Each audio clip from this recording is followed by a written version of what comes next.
This is your checklist for the rest of your life. If something's not working in your relationship, this is the first place you go. 5 disciplines of love and 3 of passion. These 5 disciplines are what the game is all about. The first discipline we call the discipline of unconditional love and compassion. The discipline. Why do I call it a discipline?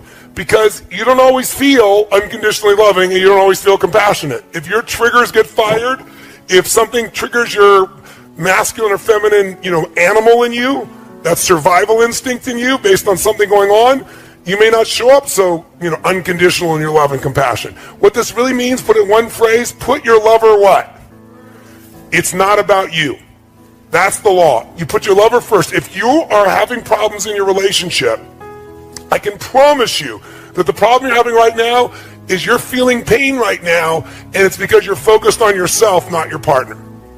You're focused on what you're not getting. You're focused on what your partner's not giving you. You're focused on something that's not happening there. This is the number one law. You want to have an extraordinary relationship? Tear up your rules. Make this your number one rule. Number one rule is my lover comes first. My number one rule is if you're in love, you put their feelings and needs before your own. Second discipline, real quick. The discipline of absolute courage and vulnerability. Absolute courage and vulnerability. This is learning to love no matter what. I mean, truly no matter what. Now, how many people are going to do that? Not many. Not many people are going to have an extraordinary relationship. But what I mean by this is, if you have courage and vulnerability, that means you tell the truth. That means you open up. Most people, out of a lack of courage, hold back their gift. This idea that you're going to give pain to somebody you love, you're going to punish them, that takes no courage, that takes no vulnerability, that's just stupidity. So the more vulnerable you are, the more power you have, because love penetrates all. Third law is the law of positive intent. Yes. The discipline, I should say, of positive intent. By the way, discipline weighs ounces, regret weighs tons. Discipline weighs ounces, regret weighs tons. You don't follow these disciplines, you're going to have regret. Right? That's their disciplines, their commitments, they're things you're going to do no matter what. Discipline means even if it's not easy, you still do it, right? Discipline is, it's a habit. That's what a discipline is. It's a habit. It's the discipline of positive intent. You know the deeper truth that this is a no-blame game. You know that when something happens, no matter what it was, like when I said that to her, my girl knew, she and I made a decision early on. I decided, and this is a decision I encourage you to make if you haven't made it, or make it anew if you haven't made it in years. I decided I knew this woman's soul. Yeah. This woman's soul was as pure as anything I could ever dream of in my life. I knew that I loved this woman. Her soul was pure. So no matter what happened, I would serve her. And no matter what happened, no matter what she said, no matter what she did, I would know, even if I couldn't figure out how, the intent was pure. The intent was wanting to get closer. It looks mean, but she's scared. It looks vicious, but she's just freaked out. And same thing with me. He looks like he's an unconscious asshole. He just doesn't know. It looks like he doesn't give a shit. He's actually a masculine male, and this is what they do, right? We shifted the meaning to always there's an empowering meaning because there's never negative intent, no matter what it looks like, no matter what was said. And by having that, along with that, the discipline of positive intent, in a sense, no blame game, we immediately apologize. It doesn't matter what has happened. If there's any argument we have, it's a playful argument, which is, I'm taking responsibility and she's taking responsibility. No, honey, it was my fault. No, it was my fault. And it's like, and we mean it sincerely. It doesn't matter what it is, because I hold myself as whatever she's feeling, ultimately it's my responsibility. Even if I didn't intend it, that's it. So I take responsibility. I'm sorry, honey. I'm sorry your feelings were hurt. She does it with me also. And since we both are constantly doing it, it makes it like there's nobody ever blaming somebody else. So think about this. We put each other first. If we find we're not, we change that immediately, right? We immediately look at, we got to be courage and vulnerable. We've got to tell the truth. That's really what that is. Tell the truth with kindness, with love, with making nobody wrong, because we both know we have positive intent. And you break through all the bullshit with this. Mm-hmm. And with an apology, rather than I'm sorry you, always have I. Yes. Always I. Honey, I'm sorry today when I upset you, or I'm sorry today if I upset you. Having the word I and owning it neutralizes. It's such a crazy, and we so underrate an apology of ownership. Owning something, who cares? When you love each other, who cares about being right or wrong? And if there really is an unconscious action, and even if it wasn't your intent, even if it wasn't unconscious, even if it was a misinterpretation, who cares? Own it. You own it, and it neutralizes that, and it only brings you closer. It's extraordinary. And you got to remember, no matter what they did, that's not who they are. If you can remember that, human behavior is not a reflection of the human spirit. Often it's a reflex action of the animal inside of us. And if you can know that, you know their spirit and you know their soul, then you know when people get insecure, when they get uncertain, when they go in survival, I've done it, you've done it, we've all done it. So instead of judging and making them wrong because you're scared of being hurt again, you got to come back to, I know what their intent is, I know it's positive. When you question my intent, you end the relationship. You question my behavior, you got every right to do that, even if I disagree with you. You just never question intent. I'd underline that, I'd bold it, I'd go on. If you question intent, you are destroying the relationship. So when you look at somebody, usually you subscribe either what you would do, or if you dislike something about them, or you're in a bad state, you'll come up with the worst reason why they did it. It's never the truth. They did it to meet some needs, same as you. But underneath it, if you know their soul, you just don't question their intent. Now think of it, if you just did these three things, what would be destroyed on your list? Oh my God, our kids, blah, blah, blah, blah, blah, blah. Wait a second. My wife comes first, my husband comes first. You know what? Bottom line is, I trust and love them. These kids are going to be great. I'm going to bend. I'm going to find something here for him. I'm going to find something here for her, right? I'm making this so crazy. I'm being so upset. What am I really upset about? I'm upset thinking my kids are not going to be the way I want them to be. Not my kids are going to be the way they're meant to be. So it's really about me again, right? You know, discipline of absolute courage. You know, honey, I just want to talk to you. I'm concerned. This is how I was raised. I know you were raised differently, vulnerably. I love you. I love you the way you are. You're a rebel. You love me. I have rules. Maybe our kids will be okay with that too. What do you think? Finding some way. You know, knowing that there's positive intent will kill any anger, upset inside this piece. Fourth one of the 5 disciplines. Fourth is the discipline of honorable language and moment-to-moment awareness. Honorable language. There is power in love, adoration, and praise. And most of us don't use it enough. Most of us don't praise enough. And when I say praise, make a note. If you're going to praise your man or your woman, you must praise them specifically, not generally. But moment to moment, being consciously aware of the impact that you're having with your language and your presence on your partner. And your language as well. Body language, words, deeds. It's knowing you have an impact and seeing that impact. You know, if I'm doing something and I look over and I see my girl is not in a great place, I don't continue. So what happens for a woman to understand is we get information in, and if we hear a word, words go into that file in our brain, left hemisphere. Emotions go on the other side. But when you say a word to a woman, it hits both hemispheres. It's like if I asked you, where were you on, you know, the 11th of August in 2001? But if I asked you, where were you on 9/11? How many remember exactly where you were in the room when you heard about it, or you were there, you saw it? Because information with emotion is remembered forever. And for women, words that you say mean a lot because they have to determine whether she's pleasing you or not. And those words get connected to emotion, and you might just be saying things, because guys say things all the time, right?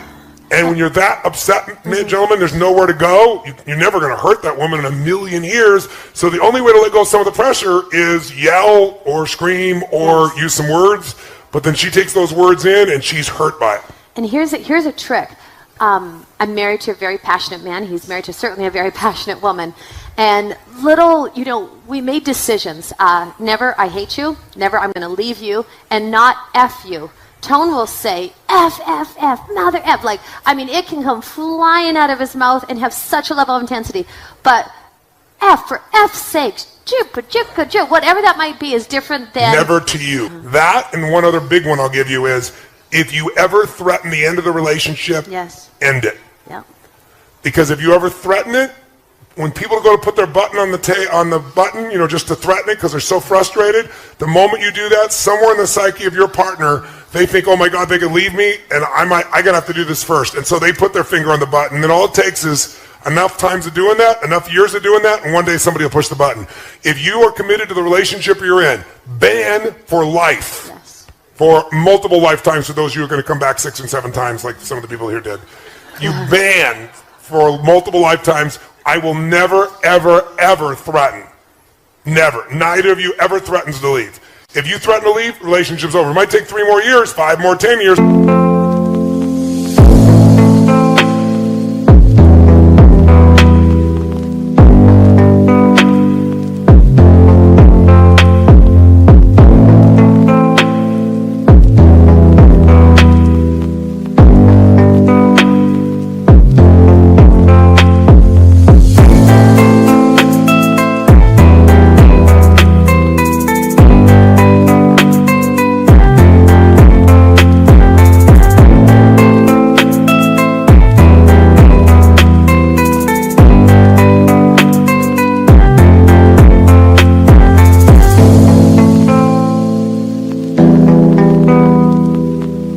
it's over.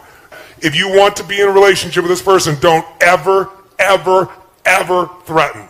And if you did before, it's off limits forever. No exceptions. Doesn't matter how mad you are, angry you are, sad you are, never. You're not unconscious with your language and unconscious with your deeds. You're aware of the impact and you correct it immediately. You constantly realize, I'm pissed off, I'm hurt, I'm sad, it's about me. Let me step out of me. I'm into something bigger here. Right? I'm not about that. I'm about something bigger. It's what do they need? Let me step in there. You do that enough times, it'll become a habit. And finally, number 5, the discipline of giving freedom. Giving freedom. Men live for freedom, women need it also. But it comes in different forms. And it's the power of forgiving, forgetting, and flooding. Forgiving, forgetting, and flooding. Now, women seem to have more of a difficulty with forgetting. But you can be forgiving, and forgiveness is when you realize that what you thought happened didn't really happen. You gave it a meaning that doesn't really match reality. You're expecting your partner to be something different than they are. Flooding is one of the most valuable skills you can do in your life. If you don't flood, you'll have a hard time forgiving and forgetting.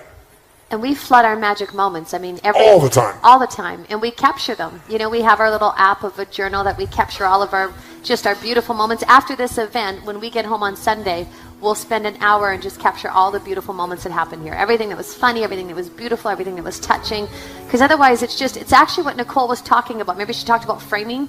You have a peak experience and you actually give words to it, and that frames it, and it helps to get to that place. It's just like you bypass all that effort that took you there, and then that's your next starting point. And then you have another peak experience, and then you share that and you frame it and you give language and you give words to it, and then boom, you set the bar higher. And a lot of times what happens is magic happens in life. Grace pours, and we don't give words to it. We don't celebrate it. We don't recognize it. We don't see it. We don't appreciate it. And putting words to that of appreciation and and reliving and experiencing it, it is. I would say it's one of the top 10 things for us that we do that just. It ignites and that feeling and just of utter appreciation, and we always capture it so we can go back and read it. It's so beautiful. This is something to share. So when we first, it's true. Setup. He was so, oh my gosh, like I mean, rigid, militant, blue, like so intense about these things. And so, I mean, anytime that anybody would talk about eggs, he was just like, and did what felt like he was not vicious, but it felt like that level of intensity. And so we were together, and I was feeling more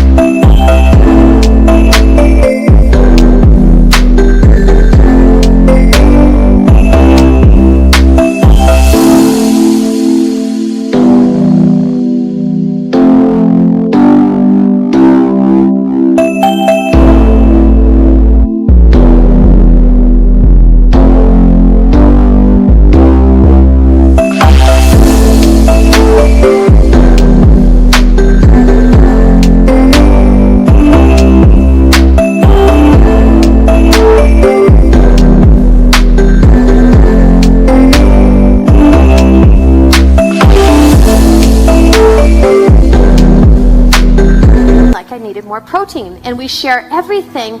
And it was so crazy because I started to eat eggs, and I literally, and I oh my God! No, this sounds nuts, but I did not tell him, and I felt like I was having a freaking affair with an egg. And I would go into the pantry and I'd eat the eggs, and I'm like, this is nuts. Like this is crazy. It seems ridiculous.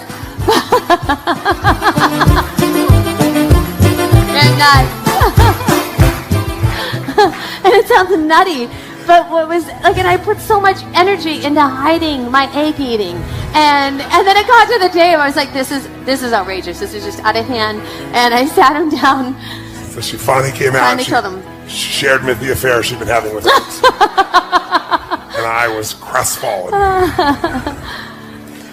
It's crazy. I still hate him. He does. Still hate him. Like, he does, and I still eat him. I love breakfast. I love my eggs, and I love my breakfast. I love her. Yes, so I love an egg eater. Now you know the truth. Yeah. So we disagree completely, but we love each other. So that's how you balance it out. You get it? You get it? You put love first. You love more than your rules. And it makes you a better human being because it opens you up, because lots of things we're making life and death that really aren't. They really, really aren't.